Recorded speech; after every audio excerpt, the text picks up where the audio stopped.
Alors une vidéo aujourd'hui pour les gens qui envoient des mailings. Si tu es formateur, tu es créateur, bref, tu as une mailing list et tu as tendance à envoyer pas mal d'emails pour faire des promos, pour faire connaître tes produits, pour faire des lancements de produits aussi ou de formations. Et tu galères peut-être un peu à savoir quel genre d'email envoyer. Voilà, tu as peut-être besoin d'avoir des templates, d'avoir des modèles. Et je voudrais te montrer dans cette vidéo la meilleure façon de trouver des templates qui marchent, de trouver des modèles que tu peux réutiliser comme ça tout au long de l'année et qui vont te donner des ventes quoi qu'il arrive. Alors, l'idée c'est quoi? C'est que si tu as déjà envoyé des mailings depuis un certain temps, c'est-à-dire toi tu es dans le métier depuis quelques années ou même depuis juste quelques mois, depuis 6 mois, tu es dans le métier, tu as déjà envoyé pas mal de mails, bon bah il y a certains emails qui ont permis de dégager beaucoup plus de ventes que d'autres. C'est-à-dire, tu le sais, bon, il y a des journées où tu étais content de toi, tu vois, tu as fait une promo, tu as fait un lancement de produit, waouh, ça a cartonné. Bon, ces emails-là, tu peux les réutiliser. Tu peux les transformer en template. Moi, voici ce que je te propose. Je vais te proposer tout un plan d'action autour de ça aujourd'hui. La première chose, c'est d'identifier les 10 journées sur lesquelles tu as fait le plus de ventes depuis le tout début de ton activité.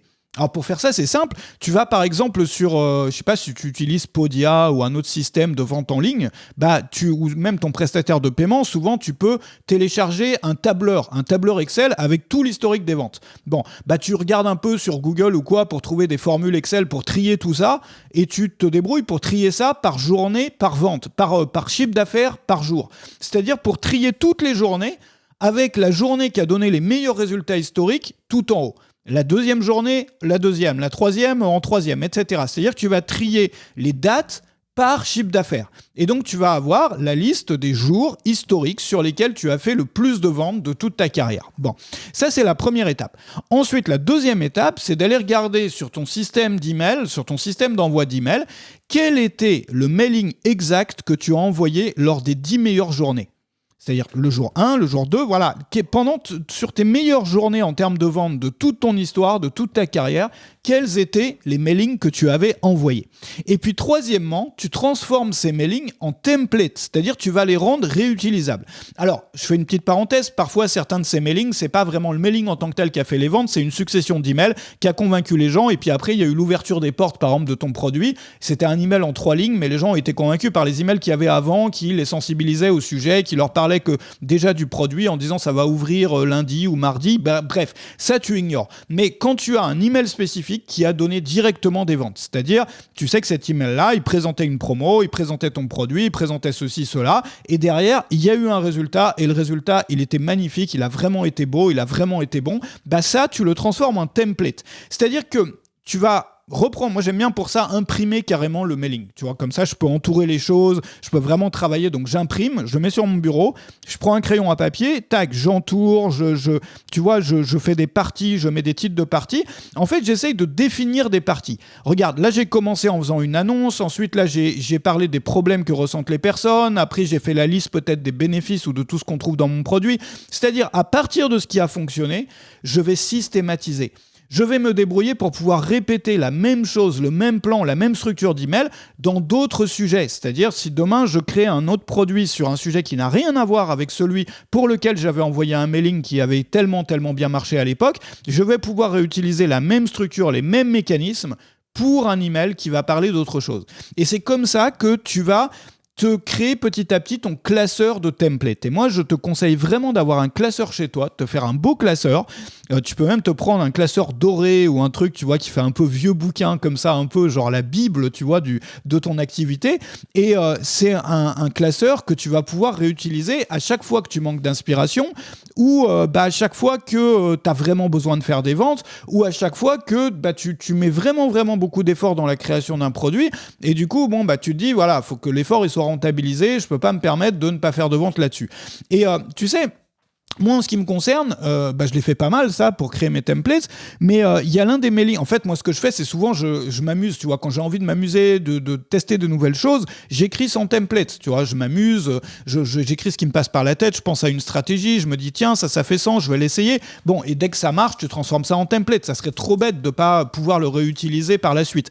Bon, et moi, en ce qui me concerne, l'un des mailings dont les résultats m'ont le plus étonné, c'était un texte dans lequel je m'adressais ouvertement, c'était l'une des choses que j'ai testais comme ça, je m'adressais ouvertement aux personnes, c'est-à-dire l'email était vraiment écrit pour ces gens-là, aux personnes qui n'achètent jamais de formation. C'est-à-dire moi à l'époque je vendais des formations, donc avec souvent une nouvelle formation toutes les semaines, et forcément sur ta mailing list il y a des gens, ils sont là mais ils n'ont jamais acheté en fait. C'est-à-dire ils sont intéressés par le sujet, par ce que tu envoies, par ton contenu, mais jamais ils achèteront une formation. Et ils ont leurs raisons, et leurs raisons elles sont parfois valides. Il y a des gens qui ont parfois une fois acheté une formation et tu vois chez je sais pas qui, ils ont l'impression de se faire arnaquer, c'est-à-dire ils ont rien appris dedans et ils se sont dit moi à partir de ce moment-là plus jamais j'achèterai de formation.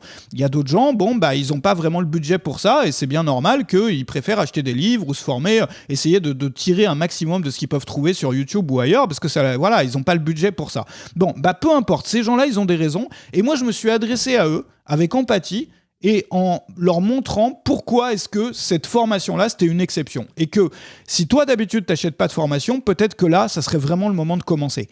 Et le texte en question que j'ai écrit pour ce mailing-là, il a réussi à convaincre tellement de gens, ça a vraiment donné des super résultats, que j'ai fait exactement ce que je te raconte là dans cette vidéo. C'est-à-dire j'en ai fait un template. Et ce template-là, je l'ai réutilisé. Et j'ai voulu partager ce template avec les membres de ma communauté qui s'appelle Web Marketing Junkie, qui se trouve dans la description. Donc si tu veux voir ça, j'ai une leçon vidéo que j'ai faite. C'est que je fais une leçon vidéo sur tableau blanc virtuel tous les jours de l'année. Il y en a déjà plus de 150 dessus. L'une de ces leçons-là, si tu es membre, déjà, tu peux la trouver comme ça. Si tu veux devenir membre aujourd'hui, il suffit d'aller sur la barre de recherche une fois que tu seras membre. Et tu tapes le titre de la leçon, c'est le template de mailing qui convertit ceux qui n'achètent jamais. Mais tu cherches juste n'achète jamais, tu vois, au pluriel, n'achète jamais, et tu vas tomber là-dessus sur le template de mailing qui convertit ceux qui n'achètent jamais. Et ça marche. Pour moi, ça a marché. Après, il faut toujours tester, parce que tu as un template qui va marcher pour un tel en fonction du contexte, de l'audience et tout. Il y a toujours des différences, c'est normal. Mais c'est des choses qui sont tellement simples à tester, surtout quand tu as les templates et surtout quand les templates te sont expliqués, comme ce que j'ai voulu faire dans cette leçon. Après, sur Web Marketing Junkie, il y en a des tonnes de templates. Tu as des templates pour tes vidéos YouTube, tu as des templates pour les modules de tes formations, pour créer des formations facilement, tu as des templates pour... tonnes de templates pour tes mailings, pour tes promos, pour tes lancements de produits, des systèmes de lancement de produits entiers. Bref, il y a tout. Mais moi, je le fais sous forme de leçons vidéo. Tu vois, c'est pas des PDF où tu as le template. Je te montre le template à l'écran et je te l'explique. Je te donne mes meilleurs conseils pour l'utiliser. Je te donne des exemples. Tu vois, là, tu pourrais dire ça. Là, tu pourrais dire ça. Voilà. Ça se trouve sur Web Marketing Junkie. Merci d'avoir été là aujourd'hui. Et à demain pour une nouvelle vidéo. Salut chez toi.